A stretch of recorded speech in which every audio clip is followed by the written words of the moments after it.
Good morning, everyone. I think the previous presentation would have left you breathless. Would you want to take a moment to catch up with your breath? I have been given 15 minutes for my presentation, and I aim to stick to that. All right, so just to give a brief introduction, my name is Sunil Mundra. I work for ThoughtWorks.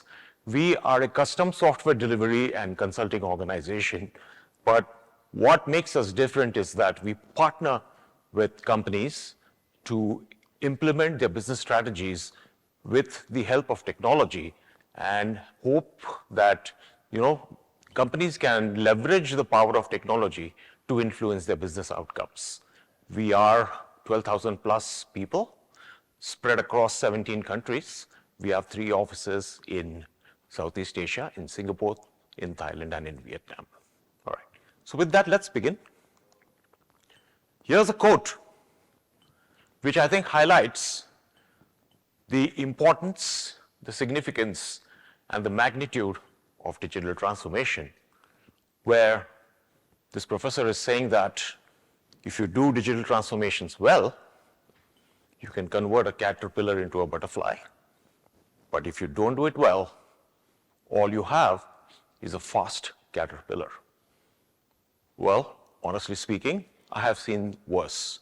I have seen transformations where the caterpillars are actually slowed down or even got injured. Here's a statistic which is alarming. Transformation initiatives are not trivial. They involve a lot of investment in terms of time, money, people, and leadership bandwidth as well. And 70% transformations are not delivering on their outcomes. And this study is about transformations in general, but I don't think this number would be very different for digital transformations. So let's look at some reasons why transformations are failing. And this is from my experience in terms of the patterns which I have seen. The previous speaker mentioned some reasons for transformations failing, and maybe there's some similarity here as well. The first reason which I see, and again, these are not in any order of importance, but these are the contributing factors.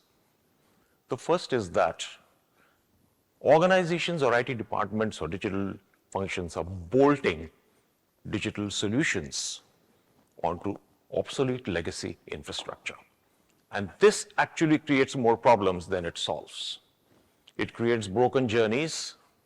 It creates friction between the legacy and the digital channels.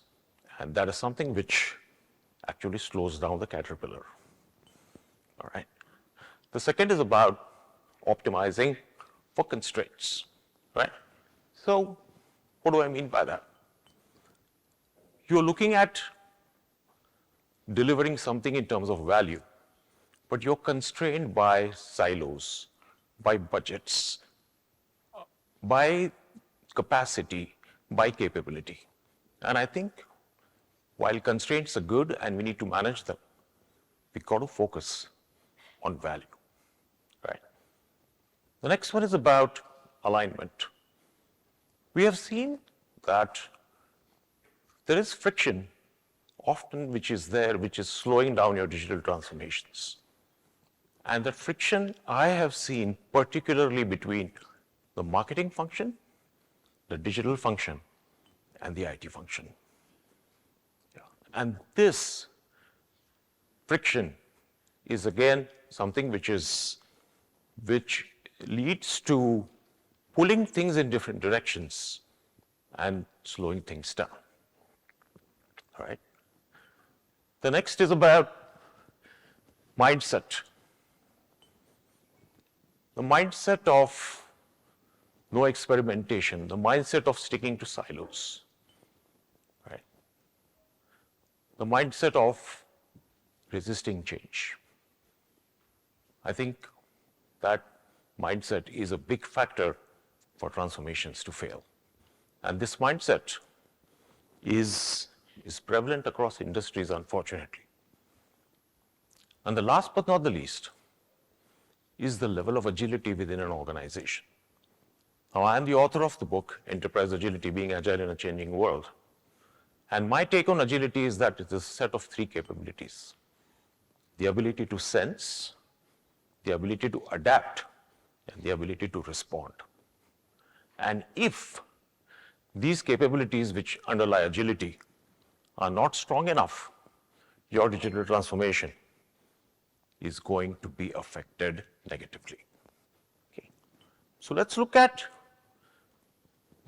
some strategies or enablers which will make your transformation successful and sustainable. The first is a customer-centric operating model, and we'll get into each of these in just a bit. The next is about modernizing your legacy.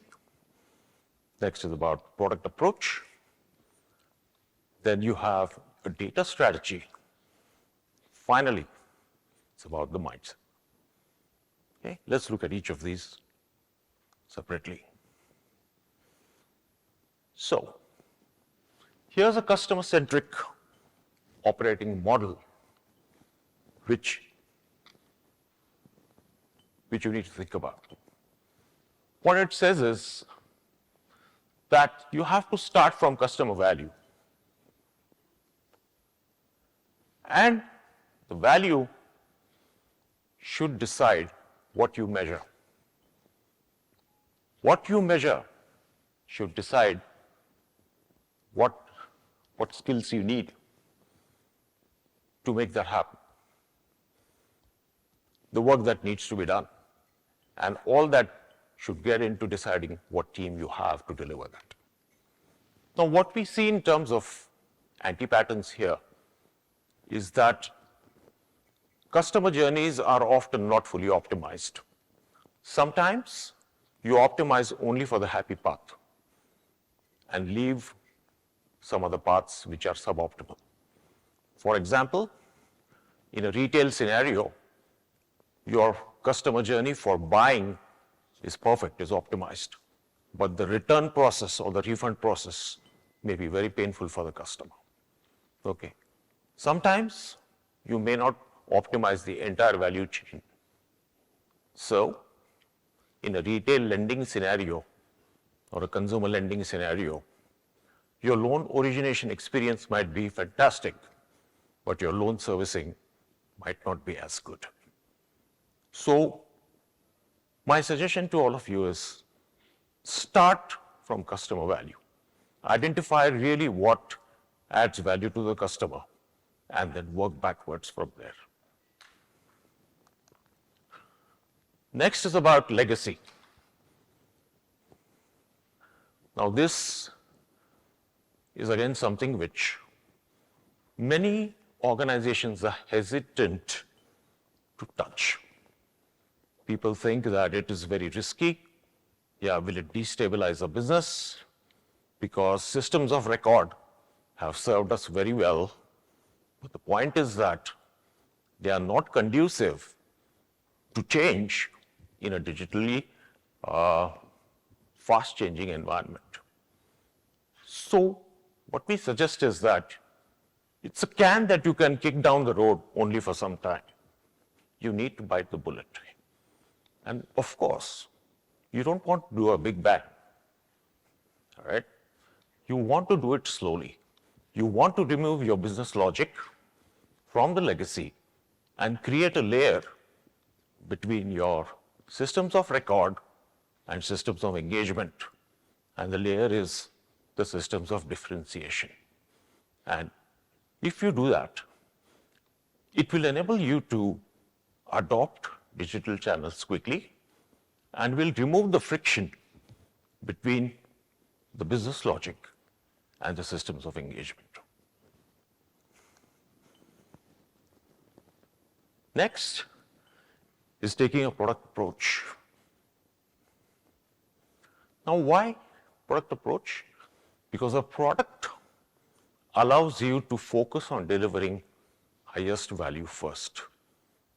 A product approach allows you to change priorities and to keep up with fast-changing business needs and adapt the product appropriately.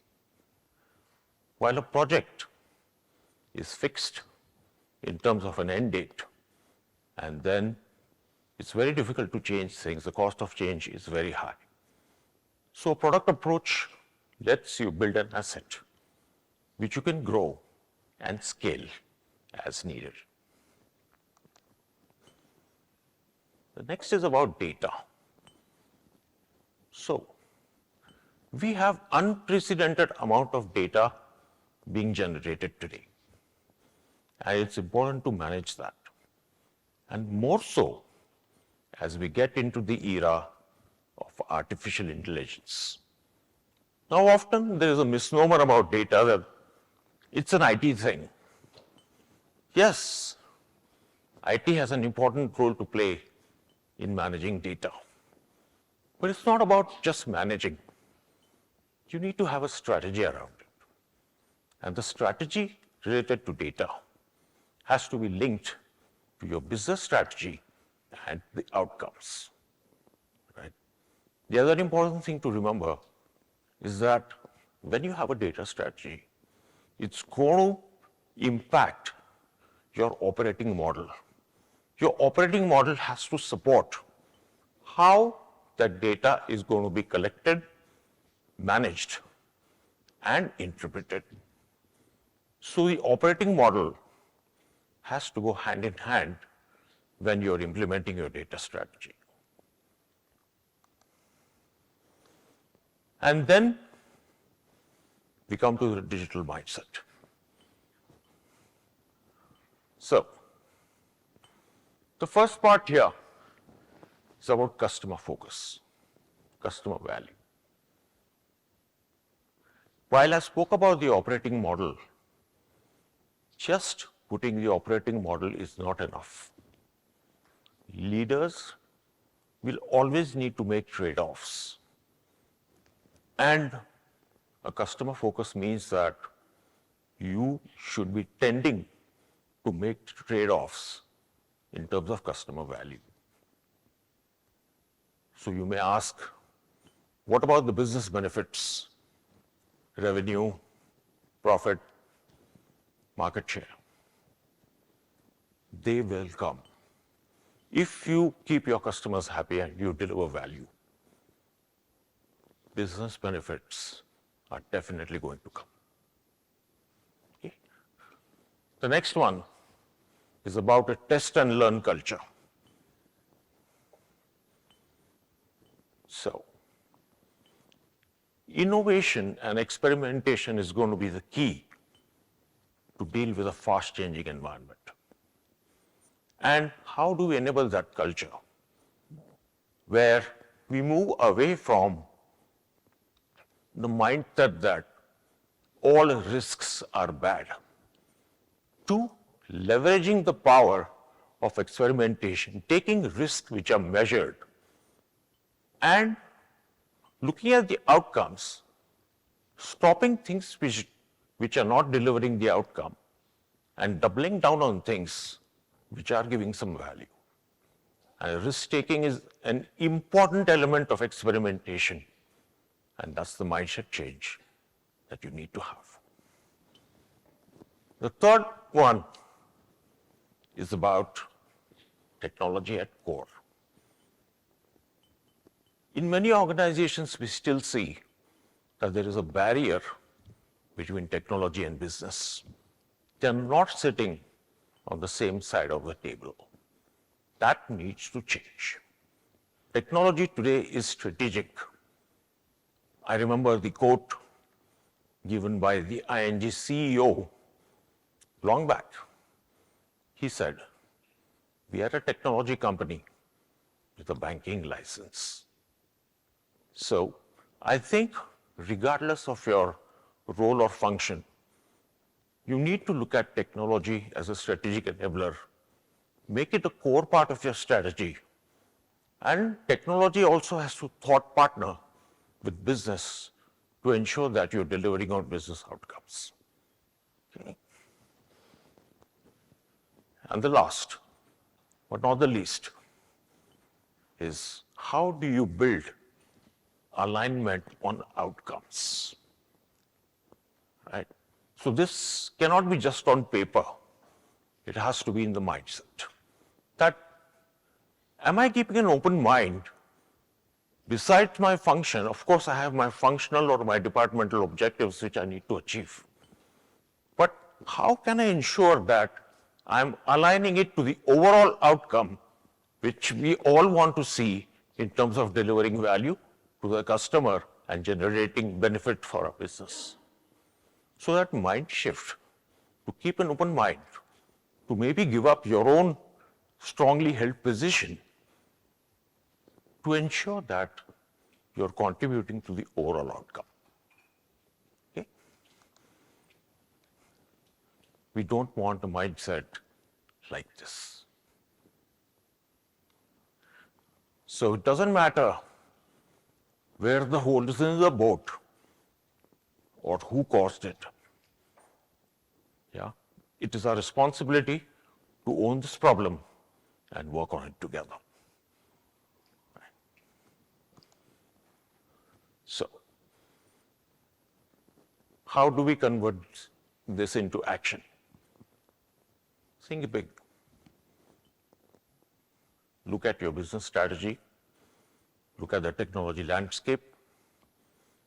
Look at the challenges that are there, how you can best address them, and look at the opportunities which you can exploit. Next, focus on value. Look at what really value means to the customer. Avoid the temptation of doing something easy or trendy. And how do you move fast? You adopt an agile and lean culture which enables you to move at speed without compromising on quality.